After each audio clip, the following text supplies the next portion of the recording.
Chapter 1. The Offer I Should Have Refused. I was broke. Not the loud, dramatic kind where you cry on the phone to your friends and swear life is unfair. This was the quiet kind. The kind that crept in at night and sat on your chest while you stared at the ceiling, counting numbers that never added up. Bills lay scattered across my small table like accusations. Rent, electricity, water. A final notice folded so many times the paper had gone soft. My phone buzzed again. Another reminder I couldn't answer. I turned it face down, like that might stop the shame from leaking out. I told myself I'd figure it out. I always did. That was the lie I was clinging to when the message came. We'd like to make you an offer. I almost deleted it. Almost.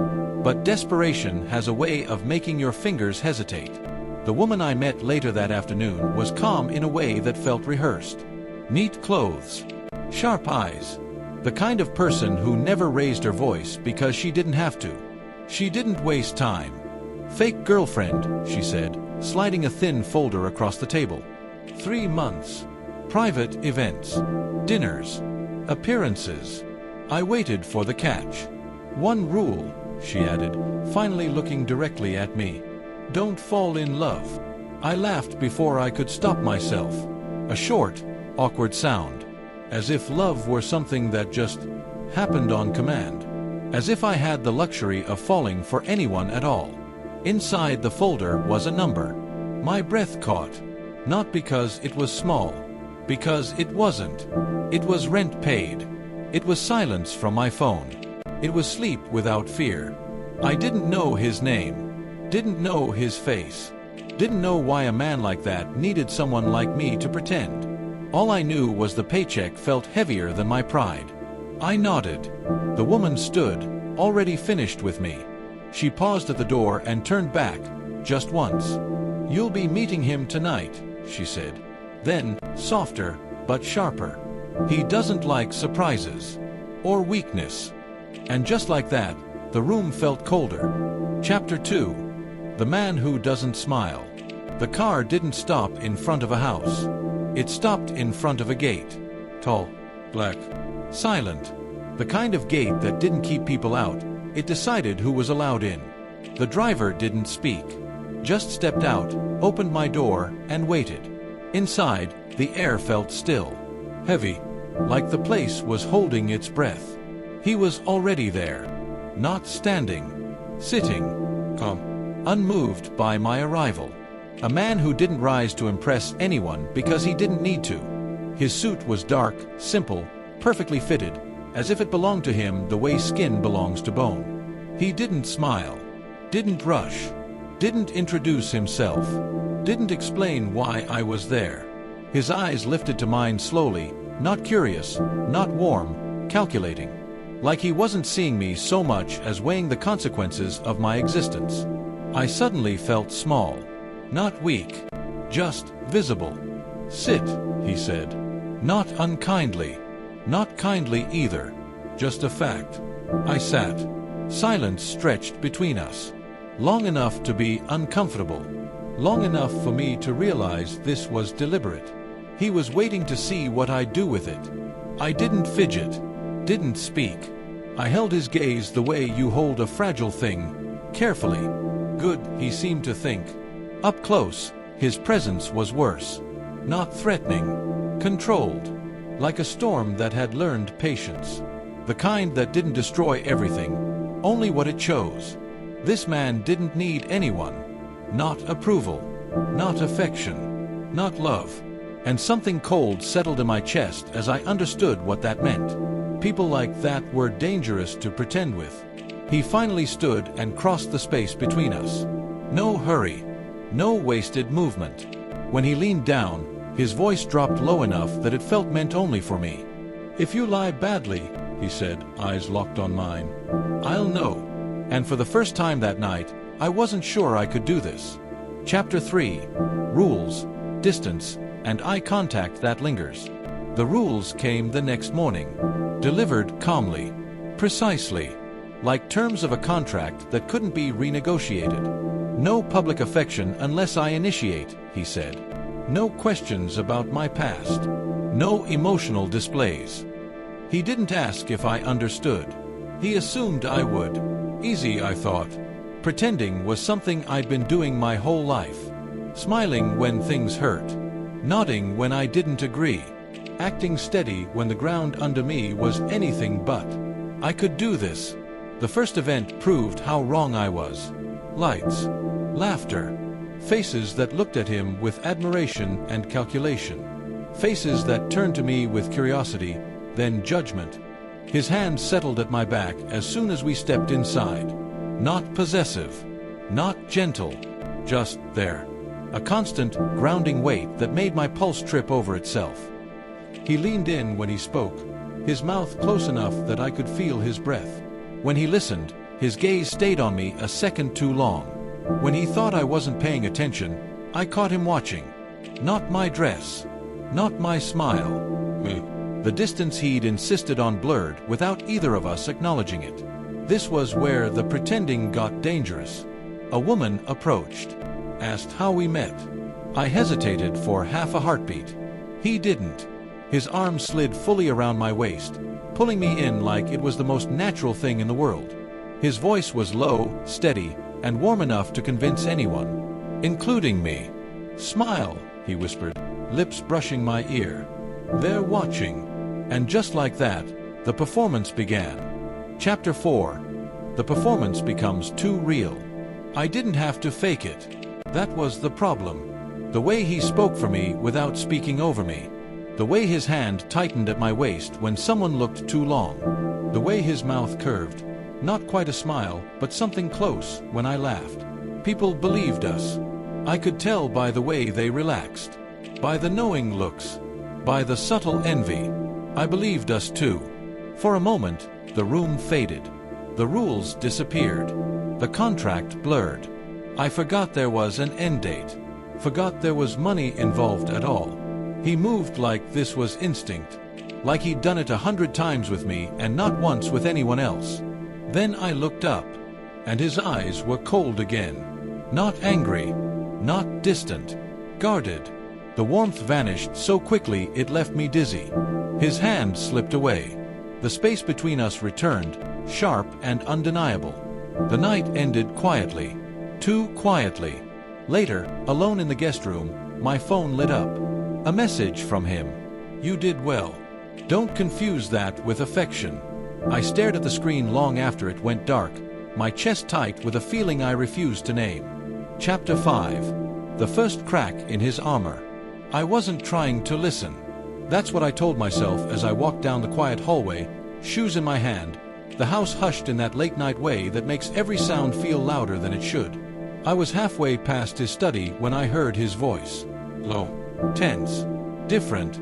"I told you not to call me about this," he said. I stopped. The pause on the other end of the line stretched. When he spoke again, there was something sharp underneath his control. "Don't say her name." That was all it took. One name. Just one. Spoken like it could cut him if it went any further. I leaned closer without thinking, heart thudding. This wasn't the calm, untouchable man from the events. This was someone cornered by memory.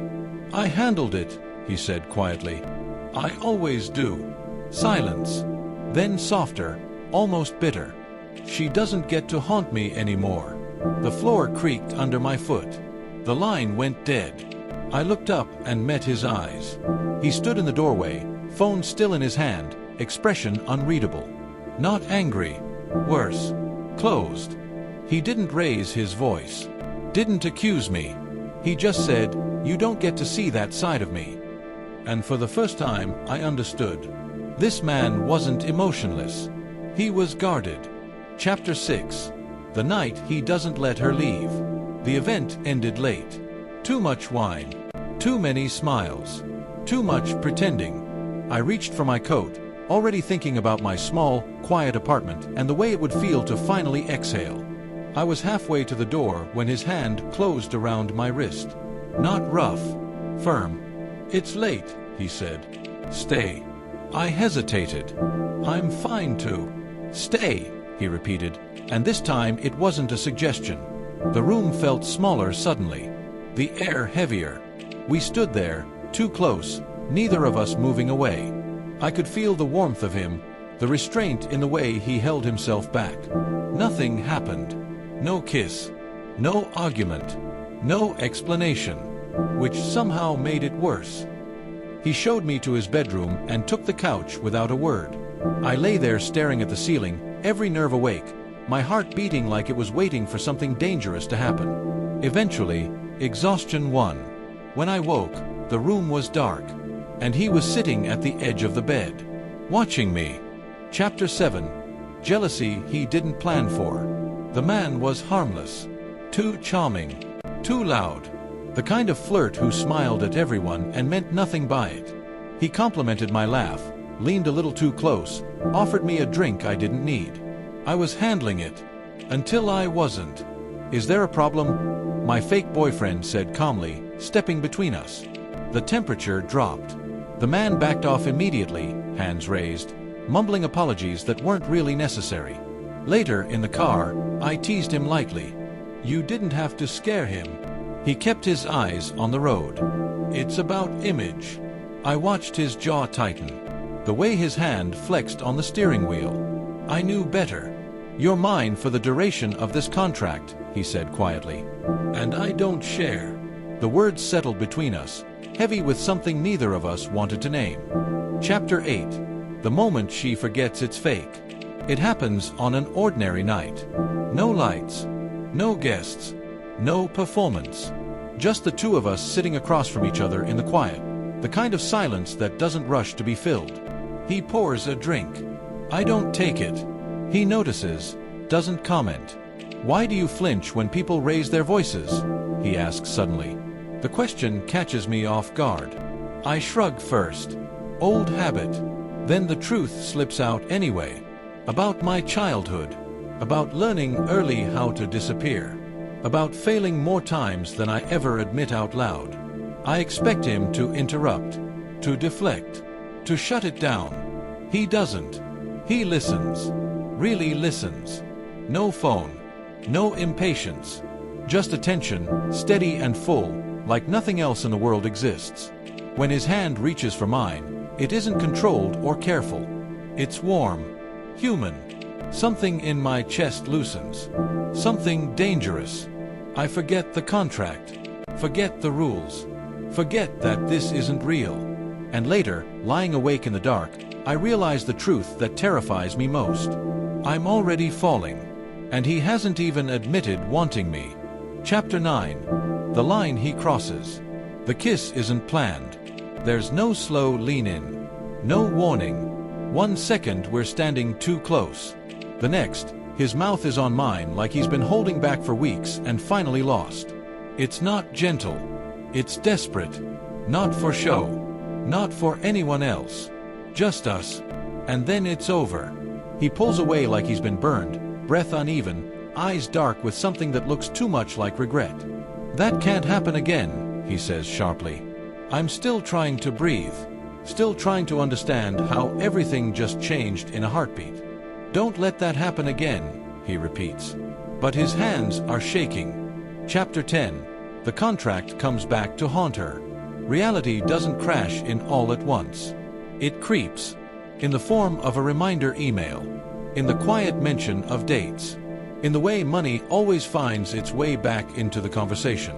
This isn't love. It's a transaction. I remind myself every morning. I start pulling back. Less laughter.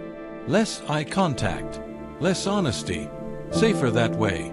He notices immediately. You don't get distant without explanation, he says one night, voice calm but sharp underneath. Not with me. I don't answer. And the silence between us grows teeth. Chapter 11. The truth she never planned to tell. I almost tell him. The words sit heavy on my tongue. About the agency. About being chosen because I'm easy to replace. Temporary. Disposable.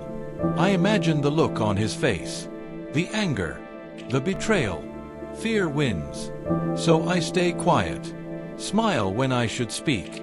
Pretend when it hurts most.